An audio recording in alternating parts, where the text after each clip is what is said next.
Hello बच्चों, कैसे आप सब लोग। इस वीडियो में बात करने वाले हैं सीए सेक्रेटरी की डायरेक्ट एंट्री स्कीम इन 2022 में जो बच्चे एग्ज़ाम देना चाहते हैं, चाहे वो जून 22 एग्ज़ाम में, चाहे वो दिसंबर 22 एग्ज़ाम में, उन बच्चों के लिए क्या क्या इंपॉर्टेंट इंफॉर्मेशन है डायरेक्ट एंट्री रूट के थ्रू। मेरा नाम है बच्चों सी एस संदीप अरोड़ा और मैं आपको बताने वाला हूँ सीए सेक्रेटरी की डायरेक्ट एंट्री स्कीम के बारे में कंप्लीट इन्फॉर्मेशन, बिल्कुल अपडेटेड लेटेस्ट इन्फॉर्मेशन ICSI की जो वेबसाइट पे अवेलेबल है।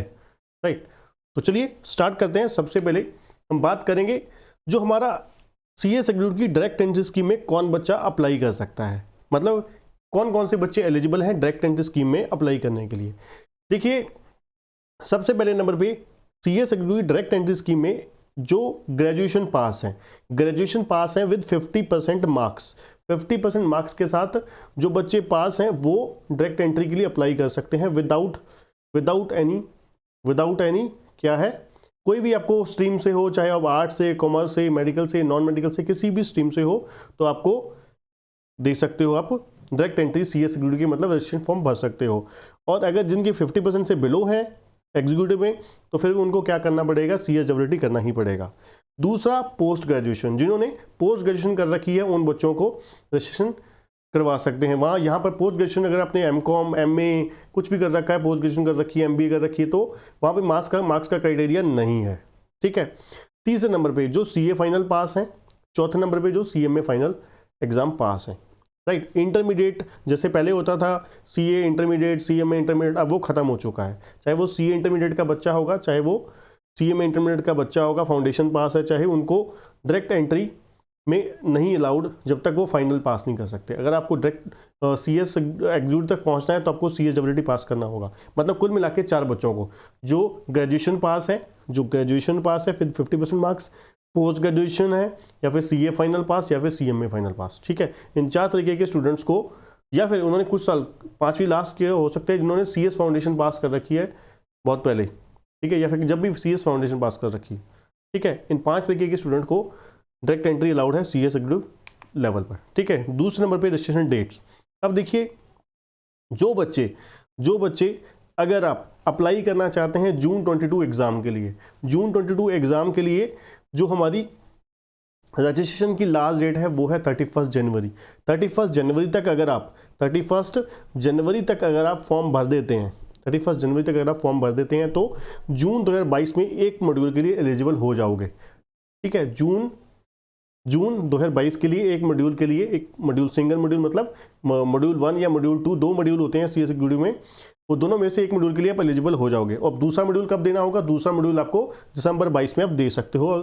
ठीक है, अगर आप डायरेक्टली दिसंबर 22 में देना चाहते हैं तो कोई बात नहीं, दिसंबर 22 के लिए आपके पास, अगर आप 31 मई 2022 तक अगर आप फॉर्म भर देते हैं, 31 मई 2022 तक अगर आप फॉर्म भर देते हैं तो दिसंबर 22 एग्जाम में पोस्ट ग्रुप के लिए एलिजिबल हो जाते हो। अगर आप 31 जुलाई तक भरते हो, 31 जुलाई तक, तो फिर एक ही ग्रुप दे पाओगे दिसंबर 22 में। ठीक है, ये आपकी इंपॉर्टेंट डेट सी रजिस्ट्रेशन की CS एग्जीक्यूटिव की। ठीक है, चलिए नेक्स्ट चलते हैं, हम बात करते हैं pre examination test. CS executive का जब हम रजिस्ट्रेशन करवा लेते हैं तो उसके बाद आपको बच्चों दो फॉर्मेलिटीज़ होती हैं। एक होती है 1 डे ओरिएंटेशन प्रोग्राम, और इसके बाद हम बात करते हैं दूसरी होती है pre examination test. Pre examination test क्या होता है, आपका सिलेबस है, जिसे मान लीजिए 2 आपने एक मॉड्यूल देना है आपने। ठीक है, तो वो मॉड्यूल देने से पहले आपको उसके टेस्ट देने होते हैं, ऑनलाइन टेस्ट होते हैं। ठीक है, ICSI की वेबसाइट पर होते हैं, उसके लिए मैंने अलग से वीडियो बनाया हुआ है, डिस्क्रिप्शन में आपको लिंक दिया गया हुआ है। राइट, प्री एग्जामिनेशन टेस्ट में आपको क्या है, पेपर जो आपका CS का सिलेबस होता है उसी सिलेबस में से ही क्वेश्चन पूछा जाता है, उसी सिलेबस में से ही क्वेश्चन आपको पूछे जाते हैं, MCQ बेस्ड होते हैं। ठीक है, और आप वहाँ पर क्या है, कोई मॉनिटरिंग नहीं होती, वहाँ पर आप डायरेक्टली आप गूगल वगैरह से सर्च करके या किसी की मदद से भी आप वो पेपर दे सकते हैं। ठीक है, नेक्स्ट अगर बात करें तो ODOP जैसे मैंने बताया, सेकंड फॉर्मेलिटी जो होती है 1 डे ओरिएंटेशन प्रोग्राम की। सक्सेसफुल रजिस्ट्रेशन करवाने के बाद books, hard copy books ICSI की तरफ से आने के बाद आपको 1 डे ओरिएंटेशन प्रोग्राम करना होता है। उसके लिए 600 रुपये फीस होती है, वो ऑलरेडी रजिस्ट्रेशन में जा चुकी होती है। ठीक है, हम लोग पे कर देते हैं। तो ODOP आपको देना होता है ICSI, जो भी आप मान लीजिए जिस भी शहर से बिलोंग करते हैं। मान लीजिए हमारा KCC ट्यूटोरियल बिलोंग करता है लुधियाना से, तो लुधियाना चैप्टर में बच्चा क्या करता है, कॉल करता है, वो उनको बता देते हैं कि इस डेट को ODOP होगी, तो आपको ईमेल के जरिए आप हमें इस ईमेल आईडी पर अपना यूज़र रजिस्ट्रेशन नंबर, ठीक है, नाम और मोबाइल नंबर, जीमेल आईडी अपनी भेज दीजिए, तो हम आपको इन्फॉर्म कर देंगे इस डेट को ODOP कंडक्ट होगी। ठीक है, तो उसके लिए आपको सर्टिफिकेट दिया जाएगा, तो ICSI की वेबसाइट पे वो अपडेट हो जाएगा एग्जाम फॉर्म भरते वक्त। ठीक है, तो ये ODOP का एक्चुअली में काम होता है कुल मिला के। नेक्स्ट अगर हम बात करें रजिस्ट्रेशन फीस, कुल मिला के बच्चों रजिस्ट्रेशन फीस आपकी डायरेक्ट एंट्री के थ्रू लगेगी 15,100 रुपये। 15,100 रुपये ये कैसे बटी होती है, इसमें अगर आप बात करो 5,000 रुपये, फिर 5,000 रुपीज़ आपकी एग्जामिशन फीस होती है, CSWT की एग्जामिशन फीस, मतलब जो CSWT नहीं देना पड़ रहा आपको उसको माफ़ कर दिया ICSI ने डायरेक्ट एंट्री की वजह से, उसके लिए आपको 5,000 रुपये एक्स्ट्रा देना पड़ा। ठीक है, उसमें ये 15,100 में एक चीज़ और इंक्लूड, दो चीज़ें और इंक्लूड होती हैं। 600 रुपये आपकी 1 डे ओरिएंटेशन प्रोग्राम, जो मैंने आपको लास्ट पॉइंट में बताया, 1 डे ओरिएंटेशन प्रोग्राम के 600 रुपये होते हैं, प्लस प्री एग्जामिनेशन टेस्ट के 1,000 रुपीज़ होते हैं। ठीक है, बाकी जो होती है वो हार्ड कॉपी बुक्स की और रजिस्ट्रेशन की फीस होती है। ठीक है, रजिस्ट्रेशन फीस और बुक्स की फीस वगैरह होती है, स्टडी मटेरियल की, सब कुछ की, तो कुल मिला के 15,100 इस तरीके से बटा हुआ है। ठीक है, प्री एग्जामिनेशन टेस्ट की फीस भी ऑलरेडी आ गई आपके पास, इंस्टीट्यूट के पास 1,000 रुपीज़, ODOP की 600 रुपये भी फीस आ गई। ठीक है, बुक्स वगैरह की भी आ गई, रजिस्ट्रेशन की भी फीस, कुल मिला के सारी 15,100 रुपये आपको पे करना है वन टाइम में। ठीक है, इसके अलावा एक और 500 रुपये जनरल के होते हैं, वो ऑप्शनल होता है, आप अनटिक कर दीजिएगा। ठीक है, वो 500 रुपये आपके बच जाएंगे, वो आप क्या कर सकते हो, आप ICSI की वेबसाइट से भी डाउनलोड करके देख सकते हो, अगर आपको कुछ इंटरेस्ट है आपका। अगर अदरवाइज लेना चाहते हैं तो 500 रुपये ऑप्ट कर लोगे तो 15,600 रुपये फिर फीस हो जाएगी। ठीक है बच्चों, चलिए नेक्स्ट स्टेप पे बात करते हैं पासिंग क्राइटेरिया। यहाँ पर एक्चुअली में बच्चों, चाहे वो CS एग्जीक्यूटिव है, चाहे वो CS प्रोफेशनल है, यहाँ पे पासिंग क्राइटेरिया एक्चुअली में हर सब्जेक्ट में आपको, मान लीजिए CS एग्जीक्यूटिव आप देख रहे हो, मॉड्यूल 1 दे रहे हो या मॉड्यूल 2 दे रहे हो या बोथ मॉड्यूल दे रहे हो, तो एक मॉड्यूल में 4 पेपर होते हैं। ठीक है, एक मॉड्यूल में 4 पेपर होते हैं, तो चारों पेपर में आपको एग्रीगेट आपको 50% मार्क्स चाहिए। मान लीजिए 100 नंबर के 4 पेपर हैं, 400 नंबर का हो गया, एग्रीगेट आपको 50% चाहिए, 200 मार्क्स पास होने के लिए, ग्रुप को, पूरे मॉड्यूल को क्लियर करने के लिए चाहिए, और हर सब्जेक्ट में एटलीस्ट आपके 40% मार्क्स आने चाहिए, राइट। और दूसरा aggregate 50%, at least 40% in each subject. ठीक है, ये पासिंग क्राइटेरिया होता है, चाहे वो एग्जीक्यूटिव है, चाहे वो CS प्रोफेशनल। हमारा थर्ड स्टेज आपके लिए सेकंड स्टेज होगा, है ना, लास्ट, क्योंकि एक्चुअली में CS में 3 लेवल होते हैं, CSWT, CS executive, professional.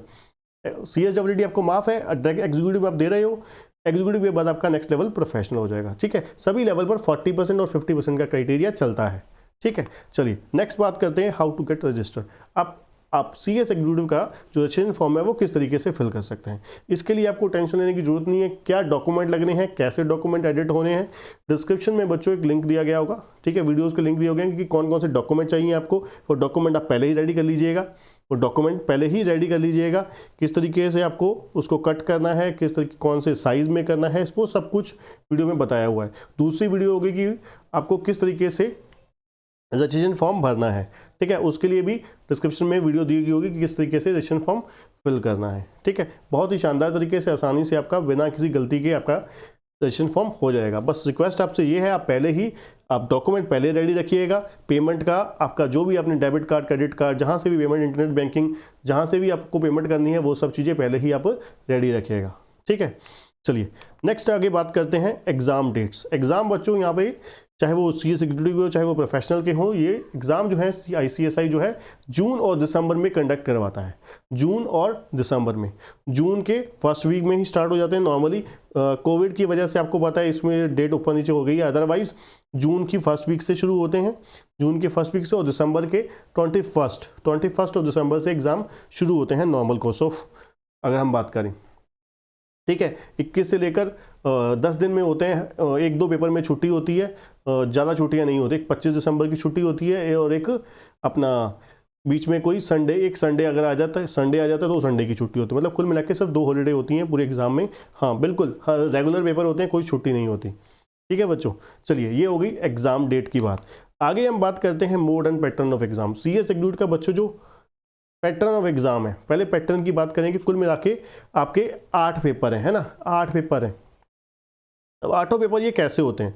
8 paper की अगर बात करें, पहले मॉड्यूल में 4 पेपर हैं, 4 में से 3 पेपर सब्जेक्टिव होते हैं, पेपर 1, 2, 3। ठीक है, ये कौन से हैं इसे नेक्स्ट स्लाइड में हम बात करते हैं।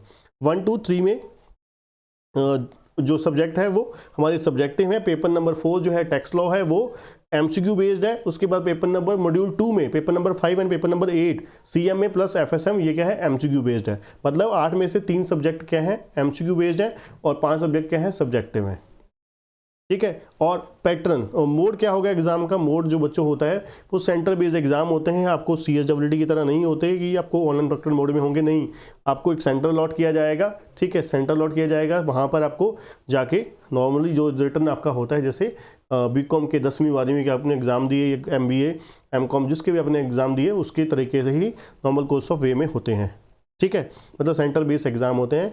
एक इंस्टीट्यूट, एक कॉलेज या कोई भी पर्टिकुलर लोकेशन पे बताया जाएगा, वहाँ पे आपको आईसीएसआई के जो अपना स्टाफ है वो कंडक्ट करवाता है, ठीक है। चलिए नेक्स्ट बात करते हैं, सिलेबस के बारे में। सिलेबस, अब सिलेबस की अगर हम बात करें, सिलेबस में क्या क्या चीज़ें आ जाएंगी आपकी। सबसे पहले हम बात करेंगे सीएस एग्जीक्यूटिव के। सीएस एग्जीक्यूटिव के बच्चों 2 मॉड्यूल हैं, सीएस एग्जीक्यूटिव के 2 मॉड्यूल हैं। दोनों में से पहला मॉड्यूल जो है उसका पहला पेपर है JIGL jurisprudence interpretation and general law. दूसरा पेपर होता है कंपनी लॉ। तीसरा पेपर होता है SBEC setting up of business entity and closures. Paper number 4 होता है आपका टैक्स लॉ। जैसे मैंने आपको अभी बताया, जो JIGL, कंपनी लॉ, SBEC ये आपके रिटर्न एग्जाम होते हैं, सब्जेक्टिव होते हैं, जैसे आपके नॉर्मल एग्जाम अभी तक आज तक हुए हैं वैसे ही होते हैं। चौथा पेपर है tax law. Tax law MCQ base होता है, OMR शीट मिलती है, वहाँ पर आपको ABCD 4 ऑप्शन होगी, हर क्वेश्चन के आगे, हर आंसर के आगे 4 ऑप्शन होगी ABCD, तो आप वो ऑप्शन सेलेक्ट करोगे तो आप वो आंसर दे दोगे, ठीक है। इस तरीके से आपको पूरा का पूरा पेपर अटेम्प्ट करना होता है। ऐसे ही मॉड्यूल 2 है, मॉड्यूल 2 में पेपर नंबर 5, पेपर नंबर 5 मतलब आप मॉड्यूल 2 का पहला पेपर बोल सकते हो, पेपर नंबर 5 बोल सकते हो, एक ही बात है। अब पेपर नंबर 5 जो होता है वो CMA का, CMA means corporate and management accounting, ठीक है। ये एमसीक्यू बेस्ड है, 100 एक नंबर के 100 क्वेश्चन आते हैं, ठीक है। और पेपर नंबर 6 जो होता है हमारा SLCM security law and capital market, ये सब्जेक्टिव है। Paper number 7 EBCL economic business and commercial law, ये भी सब्जेक्टिव है। मतलब पेपर नंबर 6 और 7 सब्जेक्टिव है, पेपर नंबर 8 ऑब्जेक्टिव है, एमसीक्यू बेस्ड है, that is FSM means financial and strategic management. FM 60 marks का होता है, SM 40 मार्क्स का होता है, FM प्रैक्टिकल है, SM थ्योरी है। तो कुल मिला के यहाँ पर भी 100 क्वेश्चन आते हैं एक नंबर के। और नेगेटिव मार्किंग बिल्कुल पेपर नंबर 4, 5 एंड 8, मतलब टैक्स लॉ, CMA और FSM में नेगेटिव मार्किंग होती है 0.25 minus for every wrong answer, right. और जो सब्जेक्टिव है वो आपके मैंने बता ही दिए, ठीक है। 100 मार्क्स से 5 पेपर होंगे, पेपर 1, 2, 3, 5 एंड 6 एंड 7, राइट। तो ये हमारा कुल मिला के सिलेबस था CS एग्जीक्यूटिव का। CS प्रोफेशनल में कुल मिला के 3 मॉड्यूल होते हैं बच्चों। CS प्रोफेशनल में 3 मॉड्यूल होते हैं, मॉड्यूल 1, मॉड्यूल 2, मॉड्यूल 3। मॉड्यूल 1, 2 और 3 तीनों में 3 पेपर होते हैं। पासिंग क्राइटेरिया वही है, 40% इन ईच सब्जेक्ट एटलीस्ट और 50% एग्रीगेट, है ना। और नहीं सॉरी एंड इंग्लिश वाला एंड और हिंदी वाला था, ठीक है ना। तो वो आपको 50% एग्रीगेट चाहिए होते हैं। जैसे मान लीजिए एक मॉड्यूल है, मॉड्यूल 1 में प्रोफेशनल के 3 पेपर हैं, 100 नंबर के 3 पेपर 300 मार्क्स के हो गए। उसमें से आपको 150 नंबर चाहिए एग्रीगेट 150 चाहिए, और हर सब्जेक्ट में कम से कम 40 होने चाहिए, तो आपका कंडीशन पूरा होता है। ये बच्चों कंप्लीट डिटेल थी CS executive direct entry scheme 2022 के बारे में, ठीक है। इसके अलावा अगर आपका कोई क्वेश्चन है तो आप कमेंट बॉक्स में जाके पूछ सकते हैं। अगर इसी तरीके के यही क्वेश्चन आपके, पहली बात तो मोस्टली सारे क्वेश्चन आपके कवर हो गए होंगे इसी चीज़ में, ठीक है। अगर आप वीडियो क्लासेस बाय करना चाहते हैं, डिस्क्रिप्शन में एक लिंक दिया गया होगा, डायरेक्टली हमारे kctutorial.com पे वेबसाइट पे जाके आप बाय कर सकते हैं, राइट। और अगर आपको वीडियो पसंद आए, वीडियो को लाइक जरूर करिएगा, चैनल को सब्सक्राइब करना और बेल आइकन दबाना मत भूलिएगा। थैंक यू बच्चों।